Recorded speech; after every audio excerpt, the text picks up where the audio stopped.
అందరికీ నమస్కారం. Welcome to it's you TV. ప్రస్తుతం మనతో పాటున్నారు శ్రీ జగదాంబ త్రిశక్తి పీఠాధిపతులు తాళ్ళూరి బనారస్ గురూజీ గారు. గురుగారితో మాట్లాడి మరెన్నో విషయాలు తెలుసుకునే ప్రయత్నం చేద్దాం. నమస్కారం గురుగారు. శ్రీమాత్రే నమః. గురుగారు, గాయత్రి మంత్రం చదివితే చాలా మంచిది అని అంటూ ఉంటారు కదా! అసలు గాయత్రి మంత్రం యొక్క విశిష్టత తెలియజేస్తారా? చక్కని ప్రశ్న అడిగారు.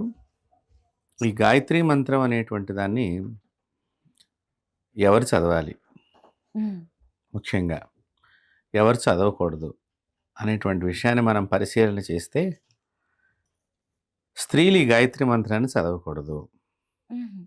పురుషుల్లో కూడా ఎవరికైతే యజ్ఞోపవీత ధారణ ఉన్నదో వారు మాత్రమే గాయత్రి మంత్రాన్ని చదవాలి. హ్మ్. ఈ యజ్ఞోపవీత ధారణ కూడా ఒక్కొక్కరికి ఒక్కొక్క అక్షరంలో కొంత తేడా ఉన్నట్లుగా కూడా పూర్వకాలం నుంచి పెద్దలు చెప్తూ ఉండేవారు మంత్రంలో కూడా. హ్మ్. కాబట్టి మనము ఇది ఈ మంత్రాన్ని అందరూ ఎందుకు చదవకూడదు అనే దాన్ని పరిశీలన చేస్తే,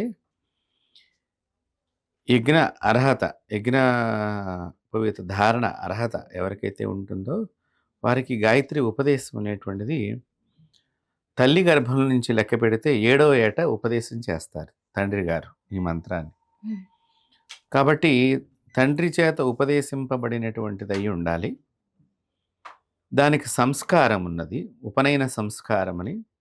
ఆ ఉపనయన సంస్కారం అప్పుడు ఈ గాయత్రి మంత్రాన్ని ఉపదేశింపబడి ఉండాలి. ఆ ఉపదేశింపబడినటువంటి ఉపనయన సంస్కారం కలిగినటువంటి వారు మాత్రమే దీన్ని చదవాలి. హ్మ్. ఇప్పుడు ఉపనయన సంస్కారం స్త్రీలకు లేదు. హ్మ్. కాబట్టి వారు చదవకూడదు. హ్మ్. ఎవరికైతే ఈ ఉపనయన సంస్కారం లేకుండా ఉన్నదో వారు కూడా చదవకూడదు. ఆ! హ్మ్. కాకపోతే నేటి సమాజంలో ఏదో భక్తి మాకు బాగా ఉంది అని చెప్పేసేసి, అంటే ఇదొక మనం 2 రకాలుగా ఆలోచన చేయాలి. మన మతాన్ని, మన ధర్మాన్ని కించపరిచే ప్రయోగాలు ఈ దేశంలో చాలామంది చేస్తున్నారు. ఇతర దేశస్థులు చాలామంది అట్లాంటి వాటిని ఎక్కువగా ప్రోత్సహించేటువంటి భాగంలో కూడా ఈ గాయత్రి మంత్రం ఈ విధంగా ప్రపంచానికి బయటికి బాగా, హ్మ్. అంటే అది ఎలా అయిపోయింది అంటే చివరికి ఒక రింగ్ టోన్‌గా, హ్మ్. అదేమనంటే మాకు భక్తి ఉన్నది అని చెప్పుకుంటున్నాము. మరి మాకు కూడా మీ యందు భక్తి ఉన్నది, మీ bank account number, personal data అంతా మాకిస్తే, మేము కూడా భక్తిపూర్వకంగా వినియోగం చేసుకుంటాము అనంటే, ఎవరికైనా మీరిస్తారా? హ్మ్. చెప్పండి. ఇవ్వం కదా! అలాగే మనం కూడా ప్రతిదాన్ని భక్తి ఉన్నది అన్నంత మాత్రాన దాన్ని గౌరవించటం. మనకి భక్తి అంటే ఏంటి? దాన్ని గౌరవించటం. దాని నియమాన్ని పాటించటం. దానికి సంబంధించిన విషయాల్ని మనము జాగ్రత్తగా గమనించటం. భక్తి అంటే అది. అంతేగాని దాన్ని మనం వద్దన్న దాన్ని చేయటం అనే దాన్ని భక్తిగా మనం చెప్పుకుంటున్నామంటే శాస్త్రంలో దాన్ని భక్తి అని చెప్పలేదు. హ్మ్. అలాగే కాలింగ్ బెల్‌గా కూడా చాలామంది పెట్టుకుంటారు. ఇలా రింగ్ టోన్‌గా, కాలింగ్ బెల్‌గా పెట్టుకునేటువంటి వాళ్ళందరికీ నేను చెప్తున్నా, ఇది మహా పాపము. దయచేసి ఈ మంత్రాన్ని మీరు కాలింగ్ బెల్‌గా కానియండి, రింగ్ టోన్‌గా గాని పెట్టుకోవద్దు. ఒకవేళ తెలియక చేసుంటే గనక దాన్ని తీసివేసేసి వేరేదేదన్నా మీరు పెట్టుకోండి. హ్మ్. మనం రింగ్ టోన్‌గా గాని, లేదా కాలింగ్ బెల్‌గా గాని భగవంతుడి నామం వినాలి అని మీకు ఒకవేళ ఉద్దేశం ఉందనుకోండి, చక్కగా రామ రామ అనే శబ్దం గాని, శ్రీమాత్రే నమః అనే శబ్దం కలిగినటువంటి పదజాలం ఉన్నటువంటి దాన్ని గాని పెట్టుకోండి. ఇంట్లో కాసేపు భగవన్నామం హ్మ్. మనకు తెలుస్తుంది. శివనామం పెట్టుకోవచ్చు. కాబట్టి అలా భక్తి కలిగినటువంటి దానికి ఒక పద్ధతి ఉన్నది. ఇప్పుడు ప్రభుత్వం వారు వద్దన్నది మీరు చేస్తే మీకు జైలు శిక్ష వేస్తున్నారా లేదా? అవును. మరి ఇక్కడ వద్దన్నది చేసిన మీకు భక్తి ఉన్నదిగా, మీరు లోపలికి ప్రవేశించొచ్చుగా. హ్మ్. రాష్ట్రపతి భవన్‌లోకి మీరు ప్రవేశించవచ్చు కదా! హ్మ్. హ్మ్. మరి భక్తిగానే మీరు ఎడుతున్నారు గదా! కానీ ఎందుకు ప్రవేశించలేకపోతున్నారు? హ్మ్.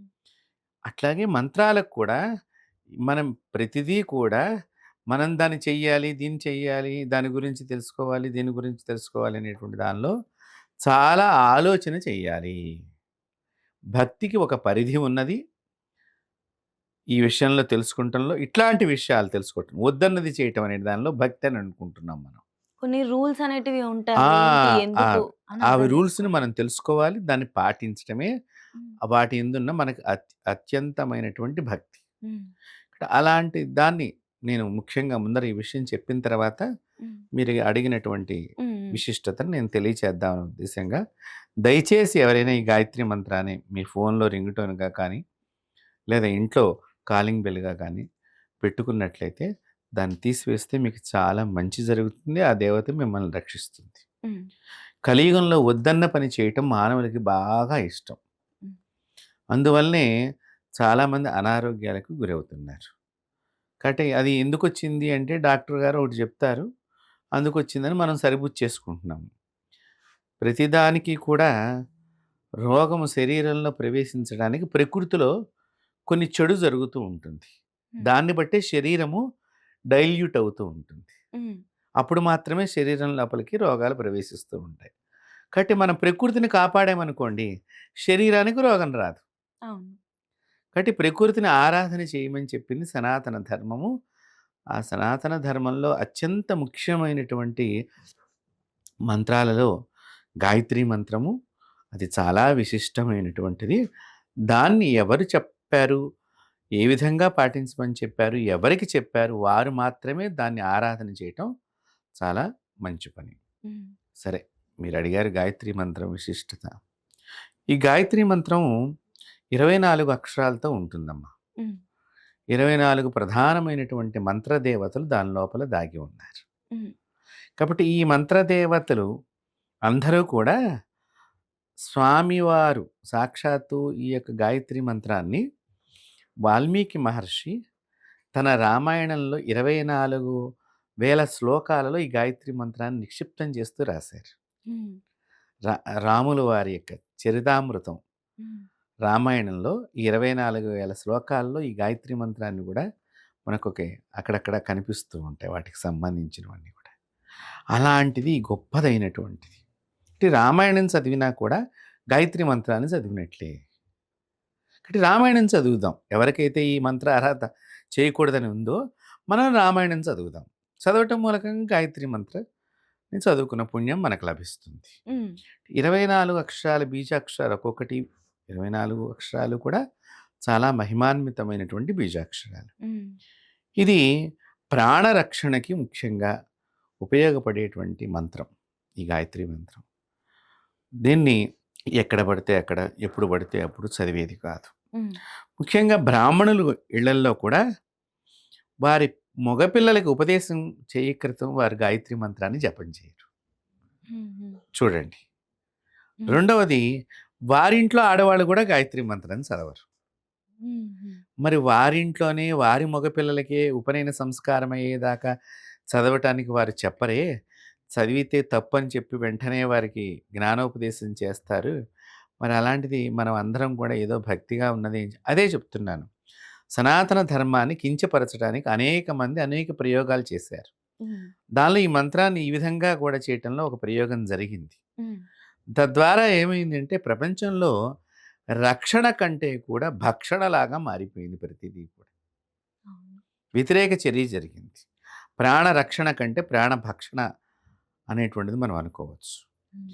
ఈ గాయత్రి మంత్రాన్ని మన ఆ పుణ్యం మనం రావాలి చదువుకున్న పుణ్యం అనుకున్నప్పుడు ఎవరినన్నా మనం ఒకరిని నియమించుకుని సద్బ్రాహ్మణ్ణి నియమించుకుని మనకి ఆ యొక్క పుణ్యం వచ్చేటట్టుగా అది చదువుకున్న పుణ్యం వచ్చేటట్టుగా వారికి అయ్యా నాకు మీరు నా పేరు మీదుగా మీరు జపం చేసి నాకు అది ఆ ఫలితం నాకు వచ్చేటట్టుగా చెయ్యండి అనుకున్నప్పుడు వారు చేస్తారు ఆ విధంగా. హ్మ్. ఎవరు ఏది చెయ్యాలో ఆ పని వారే చెయ్యాలి. డాక్టర్ గారి పని డాక్టర్ గారు చేయాలి కానీ, ఇప్పుడు మనకు కొద్దిగా మెడిసిన్స్ తెలుస్తాయమ్మా. హ్మ్. తలనొప్పికి, అవును. కాళ్ళ నొప్పులకి, నడుము నొప్పులకి కొన్నేవో తెలుస్తాయి. చిన్న చిన్నవి. వాటికి తెలుస్తాయి. అయినంత మాత్రాన మనం డాక్టర్‌లయిపోతామా? లేదు. మరి నాకు మెడిసిన్ తెలుసు కదా! హ్మ్. నేను వైద్యం చేస్తానంటే మరి హాస్పిటల్‌లో డాక్టర్‌లు ఒప్పుకోరు కదా! హ్మ్. ఇది గూడా అంతే. మంత్రాలు కూడా ఏవైనా కూడా ఎవరికి అది ఉపదేశమై ఉన్నదో వారు మాత్రమే దాన్ని ఆరాధన చెయ్యాలి. హ్మ్. ఈ గాయత్రి మంత్రం విశేషత ఇది ప్రపంచానికి తెలియవలసినటువంటిదే. మీరడిగిన ప్రశ్న. హ్మ్. విశిష్టత తెలిస్తే జనాలకి చాలా ఉపయోగం ఉంటుంది. అవును. ఒకటి వీక్షకులకు ఉపయోగపడే విషయం నేను దీనిలో ఎక్కువగా చెప్తాను. హ్మ్. ఇప్పుడు మాంసాహారం తింటే పాపం వస్తుంది అని శాస్త్రం చెప్తున్నది. కాబట్టి ఇప్పుడు మాంసాహారం తిన్న పాపము తొలగిపోవాలంటే ఇన్ని వేల సార్లు గాయత్రి మంత్ర జపతీర్థాన్ని మనం పుచ్చుకోవాలి. హ్మ్. అలాగే బ్రహ్మహత్యా దోషం అంటే బ్రాహ్మణులను చంపినటువంటి పాపం తొలగిపోవాలంటే ఇన్ని లక్షల జపం చేసి ఆ తీర్థాన్ని మనం తీసుకోవాలి. హ్మ్. అంటే బ్రాహ్మణ్ణి చంపినటువంటి దోషము, స్త్రీలను చంపినటువంటి దోషము, పసిపిల్లలను చంపినటువంటి దోషము, దేవాలయాల్ని ధ్వంసం చేసిన దోషము ఇత్యాది అంటే ఇప్పుడు వైద్యాలయాలు కానివ్వండి, దేవాలయాలు కానివ్వండి, కొంతమంది వీటిని నాశనం చేస్తూ ఉంటారు. వాళ్ళకి ఆ స్థలం మీదనో అక్కడో రేట్లు పెరిగినాయి అని చెప్పేసేసి హ్మ్. దాన్ని కబ్జా చేయటానికనో ఏదో రకంగా అక్కడి నుంచి ఆ స్థలాన్ని వారు తీసేసుకుంటారు. స్వతహాగా తీసుకోవాలనే ఉద్దేశంగా అక్కడ లేనిపోని చర్యలు చేసి దాన్ని మొత్తానికి అక్కడి నుంచి ఖాళీ చేయిస్తారు. దీని నుంచి వారికి పాపం చుట్టుకుంటుంది. సో, ఇలాంటి వాటి వలన ఆ మనిషి యొక్క వంశమే నాశనం అవుతుంది. హ్మ్. తర్వాతొచ్చే తరాల్లో దాని ఫలితాలు అనుభవిస్తూ ఉంటారు. కాబట్టి అలాంటి పాపాన్ని పోగొట్టేది కూడా ఈ గాయత్రి మంత్రము. ఈ గాయత్రి మంత్రాన్ని జపం చేసి ప్రాణాన్ని కూడా రక్షించవచ్చు. కాపోతే ఇక్కడ మేమేదో 4, 5 సార్లు గాయత్రి మంత్రం చదివేసామంటే మనకు శక్తి రాదమ్మా. హ్మ్. దానికి శాస్త్రంలో ఏం చెప్పబడిందంటే 24,00,000 సార్లు మంత్ర జపం జరగాలి ఒక్క మనిషి. అమ్మా! ఉపదేశం పొందినటువంటి వ్యక్తి ప్రతి ఒక్క వ్యక్తి కూడా 24,00,000 సార్లు మంత్ర జపం చేయాలి. చేసినప్పుడు ఆ దేవత వీళ్ళకి ఆధీనురాలవుతుంది. మరి ఇప్పుడు 24,00,000 చేసినటువంటి వాళ్ళు మనం వెతుక్కోవాలి. హ్మ్. వాళ్ళని పట్టుకోవాలి. కష్టం గురుగారు ఆ! చాలా. హ్మ్. వారి దగ్గర నుంచి తీర్థం తీసుకోవాలి. ఇంత ప్రయోగం ఉంది. మనకి కూడా ఇట్లాంటి దోషాలన్నీ పోవాలి. ఇప్పుడు నేను చెప్పినటువంటి ఈ హత్యా దోషాలు గాని, ఇవన్నీ అంటే ఏవండీ పాపం మనకి జైలు శిక్ష వేస్తారు గదా! చంపినటువంటి వాడికి. అప్పుడు ఆ పాపం అక్కడ తొలగిపోతుంది గదా! అనుకుంటారు. జైలు శిక్ష వేయటం మూలకంగా మీరు పాపం పోయిందనుకుంటే అది మీ భ్రమ. జైలు శిక్ష దేనికి? ఇది తప్పు అని చెప్పడానికి మాత్రమే తప్ప, నీలో పరివర్తన కలిగించాలనే తప్ప, పాపాన్ని తీసివేయదు. నిన్ను ఇంకొక హత్య చేయనివ్వకుండా కోర్టు ఒక శిక్ష వేసి ఒక గదిలో బంధింపజేస్తుంది. హ్మ్. నీ యొక్క ప్రతి చర్యను చూస్తూ ఉంటుంది. కానీ పాపాన్ని తీయలేదు కోర్టు. నిన్ను మరొక హత్యా ప్రయత్నం చేయనివ్వకుండా నీ నుంచి మిగతా పౌరులను కాపాడటానికి మాత్రమే ఉపయోగపడుతుంది. కానీ మరి ఈ హత్య చేసిన వాడి దగ్గర ఉన్న పాపము, ఆ వంశానికి తగిలిన ఈ పాపం పోవాలి అంటే గాయత్రీదేవియే వారికి కాపాడేటువంటి దేవత. హ్మ్. అలాగే రోగాలు, తీవ్రమైనటువంటి రోగాలు కూడా ఉన్నాయనుకోండి. ఆ రోగాల నుంచి మనిషిని కాపాడాలన్నా కూడా గాయత్రియే. నగాయత్రీ పరమంత్రః అనన్నారు. శాస్త్రంలో అంటే ఏంటి? గాయత్రిని మించినటువంటి మంత్రం హ్మ్. లేదు. నగాయత్రీ పరమంత్రం. కాబట్టి అలాంటి గాయత్రి మంత్రాన్ని మనం చక్కగా శాస్త్రం తెలిసిన సద్బ్రాహ్మణుల దగ్గర ఆ యొక్క జప ఫలితాన్ని మనం పొంది, ఆ తీర్థాన్ని తీసుకున్నట్లయితే, మనం కూడా జపం చేసుకున్న పుణ్యాన్ని మనం కూడా హ్మ్. తెచ్చుకున్నటువంటి వారం అవుతాం. ఉపదేశం లేనటువంటి వారి సంగతి చెప్తున్నారు. హ్మ్. అవును గురుగారు. ఇప్పుడు ఈ గాయత్రి మంత్రాన్ని మనం బాగా పరిశీలన చేసినట్లయితే, ఈ మంత్రదేవతని గనక ఎవరైతే వశం చేసుకుంటారో, ఆ వశం చేసుకోవటం మూలకంగా గాయత్రి వాళ్ళకి చనిపోయిన జీవిని కూడా రక్షించేటట్టుగా ఈ దేవత వాళ్ళకి వరాన్నిస్తుంది. హ్మ్. హ్మ్. అంటే చూడండి చచ్చిపోయినటువంటి మనిషిని కూడా బతికించవచ్చు. అంత పవర్‌ఫుల్. పవర్‌ఫుల్ అనమాట. ఇప్పుడు అలాంటి సాధన చేసి ఉండాలి. ఏదో నేను కొద్ది కాలం చేసేసాను అయిపోయింది అనుకుంటే గనక చాలా కష్టం. ఎందుకంటే ఆ మంత్రాన్ని చదవటానికి కొద్దిగా ఎక్కువ సమయం పడుతుంది. మామూలుగా రామాయ అని అన్నదానికిను అది 24 అక్షరాల బీజాక్షరం గూడా అది మనం ఒక జపమాల పట్టుకొని చేయటంలో దానికి ముందర, తర్వాత గూడా చాలా పెద్ద ప్రక్రియ ఉన్నది. హ్మ్. గాయత్రి మంత్రానికి చేయటానికి ముందర గూడా చుట్టూ బంధనం వేసుకొని చెయ్యాలి. సో, ఈ బంధన పద్ధతి తెలిసి ఉండాలి. తర్వాత బంధనాన్ని మళ్ళీ తీసివేయటం. ఇవన్నీ గూడా దిగ్బంధనం అంటాం శాస్త్రంలో. ఈ దిగ్బంధనం అంతా చేసుకొని దీని మంత్ర సాధన చేసి ఒకే ఆసనం మీద కూర్చొని దానికి కొద్ది నియమాలు చెప్పబడి ఉన్నాయి శాస్త్రంలో. ఆ నియమాలను పాటిస్తూ గురువుల యొక్క సమక్షంలో మనం కూర్చొని చేసినట్లయితే మన మంత్రం చేస్తున్న సందర్భంలో ఏదైనా పొరపాటు జరిగినట్లయితే గురువులు సరి చేస్తారు. అది బ్రాహ్మణ కుటుంబీకులకు కూడా అంతే నియమం ఉన్నది. కాబట్టి అది తండ్రి ద్వారా స్వీకరించేటువంటి మంత్రము. ఆ తండ్రి ద్వారా బ్రాహ్మణ పిల్లలు వాళ్ళు తీసుకున్న దాన్ని ఏదైనా పొరపాటు జరిగితే దానికి మళ్ళీ వాగ్దోష నివృత్తి గురించి మళ్ళీ కొంత గాయత్రి జపం చేయాలి. చూడండి, ఒక్క అక్షరం తప్పు పలికినా కూడా మళ్ళీ చేయాలి. మళ్ళీ సంకల్పం మళ్ళీ మొదలుపెట్టాలి. అలాంటి శక్తివంతమైనటువంటి గాయత్రి మంత్రము విశిష్టత ఏమని చెప్పాలమ్మా?